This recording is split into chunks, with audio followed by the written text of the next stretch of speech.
amategeko arusha amabuye kuremera. Amategeko arusha amabuye kuremera ni ikiganiro cya radiyo Urumuri. Amategeko arusha amabuye kuremera ni ikiganiro cya buri wa gatanu kuri radiyo Urumuri.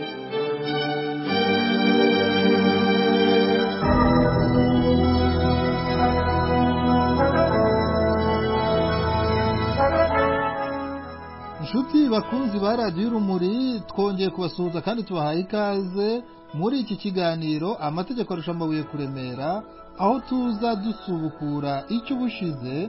Muribuka ko twari twatangiye ikiganiro cyari gifite ingingo y'ibanze yari iyo kureba amategeko agenga impunzi n'amategeko azirengera. Umutumirwa wacu akaba nanone ari Maître Innocent Twagiramungu. Mwumvise nyine mu gice cya mbere cy'iki kiganiro. Uyu munsi akaba ari igice cya kabiri cy'ikiganiro. Maître Innocent Twagiramungu akaba akomereza aho yari agize aduha ibisobanuro, aho nyine yadusobanuriraga amategeko agenga impunzi n'amategeko azirengera.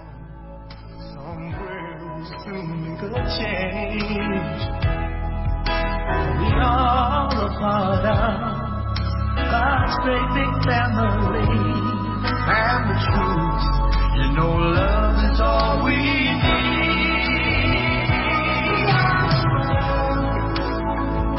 We are the truth.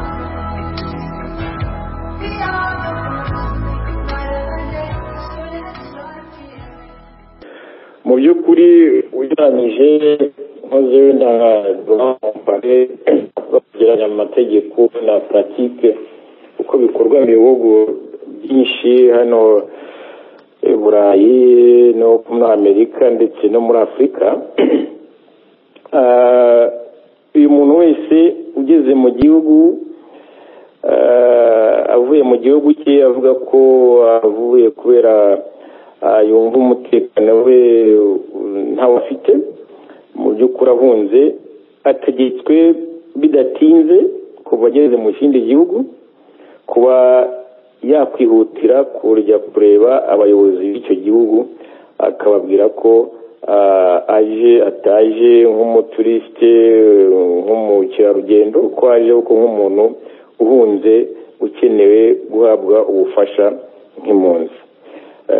Usanga mu by'ukuri nk'aho i Burayi bavuga bati umuntu wese ntiyabura kurenza iminsi 7 ajya kwiyandikisha muri leta, akenshi na administration zishatiye kuri minisiteri y'ubutegetsi bw'igihugu. Mu bihugu hano byose ubona ariko rize iyo minisiteri y'ubutegetsi bw'igihugu, serivisi yabo iba ari administration. Mu Bufaransa uzumva abantu bajya ku buhungiro, bajya kuri prefecture bakavuga ko batuhungiro, ndavuga cyane cyane baba batatse ubuhungiro ku kibuga cy'indege. Uzi ko n'umuntu ashobora no kwaka ubuhungiro akigera ku kibuga cy'indege, naho hari za serivisi zibishinzwe yakamo ubuhungiro. Iyo rero maze kwaka ubuhungiro gutyo baguha igipapuro cyerekana ko handitse ko wabonye uko mu cyo mu Bubiligi, n'icyo mu Bufaransa, n'icyo mu Buholandi, ariko si kimwe n'icyo mu Uganda, ariko hose icyangombwa uhabwa n'umutegetsi na minisiteri y'ubutegetsi bw'igihugu kiza ko bakwanditse mu gihugu nk'umuntu watse ubuhungiro. Noneho bitewe na politike yo kwakira impunzi ya igihugu igenda itandukana bitewe n'igihugu urimo, bakaba batangira gushakira babasha kubaho. Bishobora gutinda cyangwa kwihuta, centre zakira impunzi byihuta kugira ngo vuba, ibindi bitinda nk'aho wanyuze ku biratinda. Iki gihe rero procedure yawe ni ukuvuga ngo ishobora kwamagana igihe icyo ari cyo cyose kugira ngo bumve ibibazo byawe. Noneho nibamara kubyumva, niba kuko impamvu uvuga nk'uko natangiye gutuma baguha ubuhungiro, icyo gihe minisitiri ifasha gutesuye no gufata icyemezo cyo kwemera ubuhungiro, noneho ukazabwa icyangombwa cy'impunzi muri iki gihugu. Iyo utanze ibyo ibyo uvuga batemera ko byatuma ubimpunzi cyangwa se abonye impamvu runaka zituma nubwo ufite mu gihugu impamvu runaka zituma batabugwa nka imwe na leta ndiyo mvuga uburenganzira bwo kujurira. Iyo ujuriye ujya mu rukiko aho ngaho ubundi bwose ugomba gushaka umwavoka. niba bwa mbere nta mavoka wari ufite nk'uko nabivuze mu kanya abantu bose nabagira inama ko niyo interview ya mbere yo muri administration aho mu Bufaransa mufite icyo bita OFPRA, ni office de français de protection des réfugiés apatrides, dufite icyo bita CGRA, ni commissariat général réfugiés aux apatrides no mu Bubiligi no mu bindi bihugu byose bafite izo serivisi. Aho hose rwose ni byiza ko kujyayo muri izo interview uri kumwe n'umwavoka wawe, bigutuma ugira sekirite, ubazwa umutima uri hamwe, kandi avoka bafite n'inshingano zo kureba niba muri iyo procedure yawe kubazwa ushobora guhutazwa. Avoka afite uburenganzira bwo kuba yahagarika interview abonye umuntu ukubaza guhutaza. bijya bibaho igihe tujya tugira abantu bamwe babaza abantu bakabahutaza, niho uburenganzira bwabo ntibabukurikize, cyangwa se amabwiriza igihugu cyatanze y'ukuntu procedure yo kubazwa igomba kugenda ntibabikurikize. Icyo gihe iyo ufite umwavoka arabyamagana akanasaba ko kubazwa byahagarara, ukazabazwa ikindi agakora raporo ye akayiha abashinzwe abakuriye ngo kubaza, ku buryo bashobora kongera bakaguhamagaza ikindi gihe ukabazwa n'undi muntu utari uwo nguwo guhutazaga. ubwo ni mu burenganzira umwavoka aba afite icyo gihe ubazwa muri administration. Ikindi ni uko umwavoka iyo urangije kubazwa bamuha ijambo nawe agashimangira rimwe na rimwe abona kubwe abona byishingiro bikomeye bagomba kugendera baguha ubuhungiro. iyo utamufite rero ntabwo nyine uwo murimo ntabwo ukorwa. kandi icyo gihe avuga kubera ko aba yakurikiranye interview yawe uko yagenze, niba yamaze amasaha 3 niba yamaze 4, hari ibintu rimwe na rimwe aba yagiye wenda abona utitayeho cyane kandi ari ingenzi, noneho mu intervention ye ibyo avuga nyuma akaba yabigarukaho agasanga ari icyo byongeyeho cyane, cyangwa se bikaba byanatuma muri icyo gihe mu gihari ukubaza yakongera akakoza utundi tubazo kugira ngo yake keresisoma, no kuvuga yake ko hari ibisobanuro kurikije wenda ibyo mwavoka avuze yakongera akakubaza. murumva ko ari akamaro gakomeye cyane, uretse kandi navuze ko mwavoka nyine nabwo mwavoka ari akazi akora cyane gakomeye muri preparation, mu gutegura abantu ari imbere batarajya kwidekara bwa mbere, ari na nyuma babahamagaye muri administration kugira ngo bajye gukora interview ya mbere. ni akazi tekinike rwose gakenewe cyane. iyo bagushubije nyuma y'iyo interview bashobora kuguha icyemezo cyo kuguhungira cyangwa se bakakwangira. iyo bakwangiye ufite uburenganzira bwo kujurira. akenshi muri bino bihugu usanga ari nk'iminsi 30 ku bantu bari mu gihugu imbere, cyangwa se iminsi 15 ku bantu batuhungira bari ku kibuga cy'indege. usanga rero iyo ni ukwitonda cyane, kuko icyo gihe ugomba gushaka umwavoka bakabaha kopi y'ibyo administration yanditse, interview y'ibyo banditse byose bakayibaha.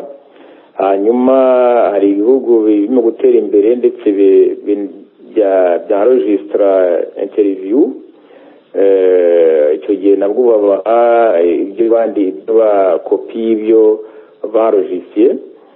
ni ibintu bikomeye cyane kubera ko umwavoka ugomba gukora kujurira agomba kureba ingingo ku yindi, ibyo impamvu bavuze basobanura impamvu bataguhaye ubuhungiro, hanyuma agasubira mu byo wavuze akagenda areba ibyo yakuramo kugira ngo anyomoze ibyo barimo kuvuga, cyangwa se nawe agakora ubushakashatsi bitewe n'igihugu uvukamo cyangwa se experience afite, akaba yabona bimwe na bimwe bishobora kuvuguruza ibyo bashyize mu cyemezo baguhaye, kubera ko hari ibyo bashobora gushyiramo biri personnel, ni ukuvuga bigendeye ku byo wavuze, ariko hari ibyo bashobora gushyiramo bigendeye kuri politike muri rusange yo mu gihugu uvamo cyangwa se mu karere.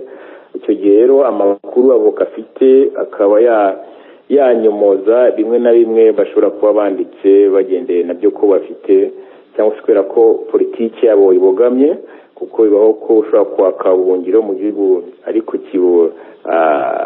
gisa n'igifite politike ibogamye kuri guverinoma wenda y'igihugu uvamo.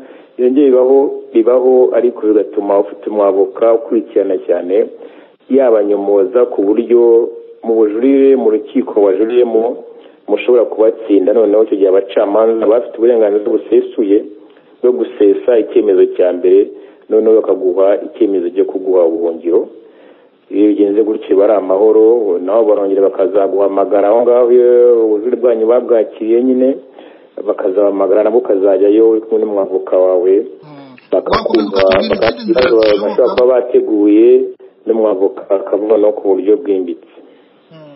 Izindi nzira zaba zishoboka iyo bakwangiye aho ngaho, hari igihe mushobora gusanga hari impamvu mushobora kubona zatuma mujya mu rukiko rusetsa imanza muri cassation, hano ni muri za conseil d'etat. Icyo gihe nabwo ni ukureba n'umwavoka niba hari impamvu zihari mukaba mwajya muri cassation. Iyo nta mpamvu zihari cyangwa se mwajya no muri cassation byaranze, mushobora kwaka ubuhungiro bundi bushya. Kwaka ubuhungiro bushya ni indi procedure nayo ikomeye, kubera ko isaba ibyo bita élément nouveau.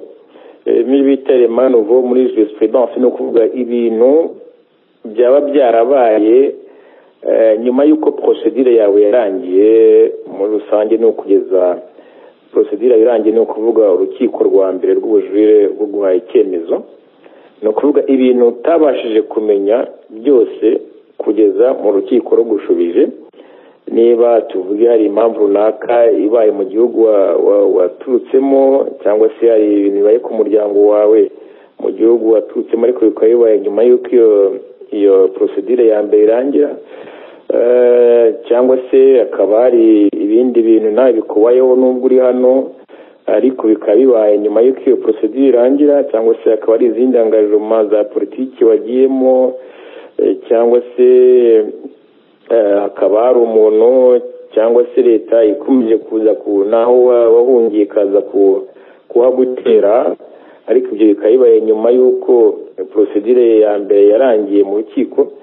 Ibyo ngibyo nibyo bita ibintu bishyashya bishobora gutuma wongera gufungura idosiye, ukongera ugatangira mu bishyashya kuri zeru, ugasubira muri administration ya mbere aho watangiriye ujya kwaka ubuhungiro, ukabwira ko ufite ibintu bishyashya bituma wakwaka ubuhungiro, kandi ko ibyo bintu bikomeye ku buryo bishobora gutuma baguha ubuhungiro.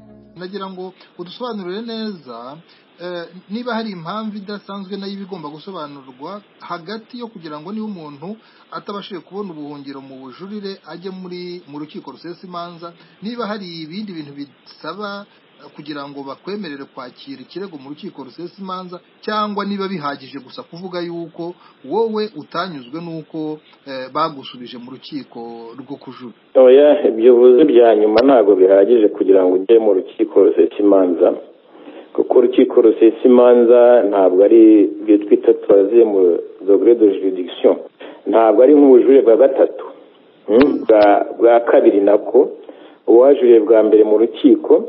Ntabwo rero urukiko rusesa imanza rwa cassation muri conseil d'etat ntabwo ari ubujurire bwa kabiri uba ubonye, ahubwo kugira ngo ujyemo ufite ibyo twita moyen de cassation, ni ukuvuga ko hari moyen de droit, hari moyen de fait, ushobora kubona ni tekinike mbize wenda gutyo, ariko ni ukuvuga ushobora gusanga muri procedure yawe hari wenda nka procedure itarubahirijwe neza tuvuge, icyo gihe bishobora kuba impamvu ishobora gutuma ujya muri cassation, wenda ntibaguhaye interprete tuvuge, umusemuzi, cyangwa se hajemo kubazwa baguhungeta, cyangwa se ayo maporo runaka watanze zerekana ibibazo byawe kandi mu bisubizo wavuze urabona batageze bagira icyo bazivugaho, kandi ubona ari bikomeye iyo babireba wenda bari gutuma baguhungiro. Icyo gihe nengero ntanze gutyo bishobora gutuma ujya muri sesimanza, ariko sesimanza iyo rusanzwe koko ibyo bintu muvuga bifite ishingiro ntabwo ruguha ubuhungiro, ahubwo rusesa urubanza rukarusubiza muri rwa rukiko rw'ubujurire wari waragiyemo bwa mbere, rukongera rukazagutumiza n'umwavoka wawe bakongera bagafata icyemezo, akenshi atari abacamanza bamwe abari bari mu rubanza rwa mbere, akenshi so bongera kubona iyo dosiye gutanga icyemezo. Urwo rukiko rushobora kuvuga ruti kuko turabonaho uyu muntu yabona ubuhungiro bivuye muri cassation gutyo, cyangwa se bakavuga bati turasanga hari za enquête runaka zakongera gukorwa, rukaba wenda rwanasaba administration andi makuru, cyangwa se rukaba rwasaba n'umwavoka andi makuru. Hari ibihugu bimwe na bimwe izo nkiko zidafite ububasha bwo gukora anketi, hari ibihugu izo nkiko zishobora gukora anketi ubwazo, zishobora no gukora anketi mu gihugu uvamo. Iyo badafite ububasha bwo gukora anketi, idosiye barangira bakayisesa, cya cyemezo cyafashwe na leta mbere na administration bakagisesa, idosiye bakayisubiza muri leta muri administration ya mbere, ikongera igakora anketi, ikongera ikazagutumiza ugatangira. Ni ukuvuga ko procedure rwose y'impunzi ni procedure ikomeye cyane, kandi y'ubuzima bw'umuntu ni abantu bakabikinisha cyane ngo bajyemo babitobatobe babyangize, kandi ubuzima bw'abantu buri anje niko navuga buri mu mazi abira, kuko iyo bakwinjiza amapuro bifite igisobanuro gikomeye cyane, kuko ari ku muryango wawe, ari kuri avenire yawe, ntabwo ari ibintu byo gukinisha, kandi mwumva ko ni ibintu tekinike cyane nk'uko tumaze kuvuga, ku buryo hari abantu bajya baza kutureba wenda bamwe byabasetsa bikoreye za rukuru, ni ukuvuga bikoreye ubujurire bwabo mu nkiko, bakaza kukureba ati dore nakoze ubujurire, ati banumiye, ukareba bagasanga ahubwo bamutumye bamubwira ko ubujurire bwe batazabwemera kubera ko batakurikije amategeko agenga uko bandika ubujurire mu rukiko. Ibihugu bimwe birimo HCR, ni ukuvuga ishami ry'umuryango w'abibumbye ryita ku mpunzi, muri ibyo bihugu abantu baba bagomba kujya kwaka ubuhungiro muri iyo HCR, cyangwa bashobora no kwaka ubuhungiro mu nzego z'ubutegetsi bw'icyo gihugu zibishinzwe. Biterwa n'ibihugu, hari ibihugu byinshi, ariko cyane cyane muri Afurika bimwe na bimwe byemera ko iyo competence HCR yo kwiga amadosiye y'abantu kugira ngo ntibabone ubuhungiro.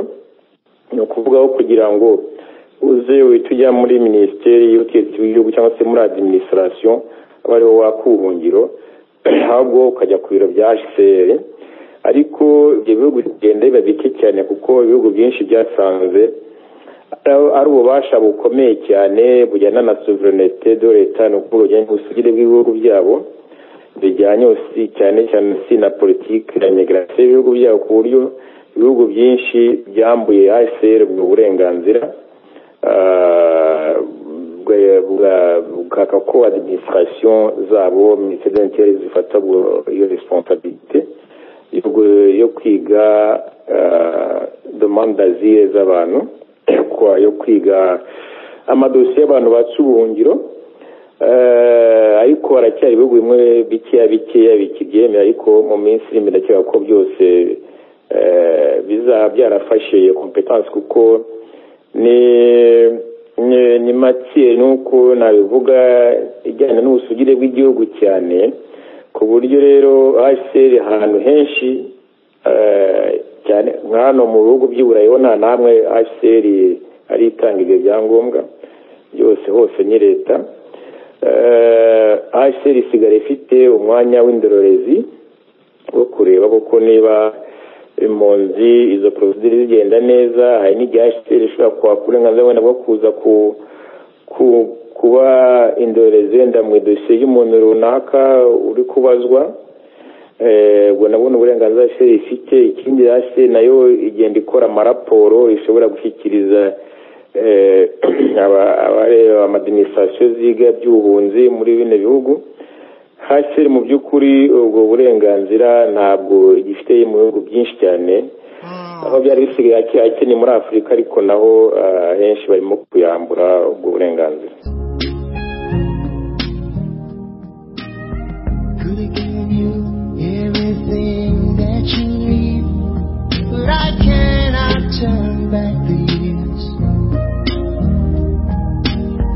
Love was all you wanted from me, and I cannot turn back the years.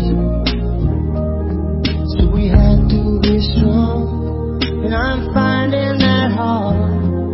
We have to move on, no matter how hard I try. Your heart's in pieces, you look for the truth. Iyo abasabaga ubuhungiro bamaze kubuhabwa uburenganzira bahabwa n'amategeko mu bihugu barimo aba ari ubuhe? Ese bwaba ari uburenganzira bungana n'ubwabo muri icyo gihugu bahungiyemo?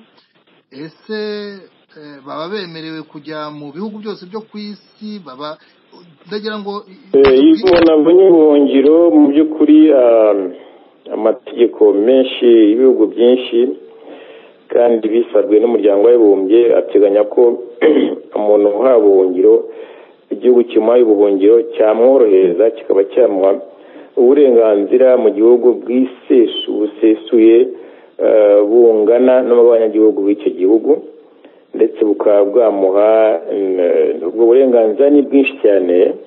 ndavuga ikibazo ari bw'umutekano we, ari bwo kugira ngo yabaho, ari kugira ngo yabashe kwiga byoroshye, ari kugira ngo yoroherezwe mu by'akazi.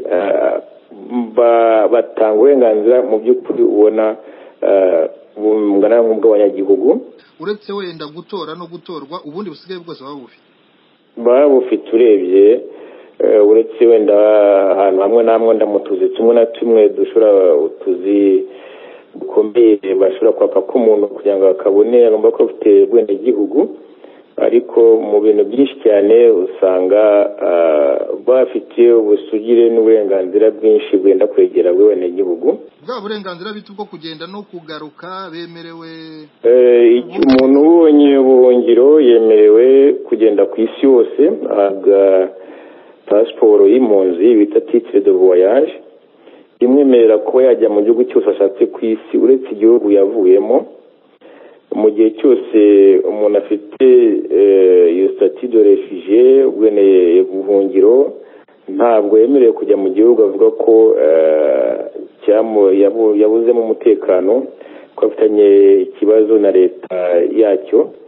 Mu by'ukuri agomba gutegereza kugira ngo azabone ubwenegihugu bw'igihugu yahungiyemo kugira ngo abe yabasha gusubira mu gihugu cye, cyangwa se akaba yavuga ati za mpamvu nabwiye nta kubuhungiro zavuyeho, nimusubirane igipapuro cyanyu cy'ubuhungiro, musubirane iyo pasiporo y'impunzi mwamaye, njyewe ngiye kubungira naka igihugu nahunze cy'ibyo pasiporo muri ambasade nsubira iwacu, cyangwa se wenda ndashaka kubana iwanyu ntitwa impunzi nitwa umuntu wimutse nabwo akaba yakora procedure ituma abivamo niba ari umuntu unyoteye kuba yasubira mu gihugu cye. naho ubundi igihugu cyagwa ubuhungiro iyo kibonye amakuru ko wasubiye mu gihugu wahunze kiraguhamagara kikakwambura ubuhungiro.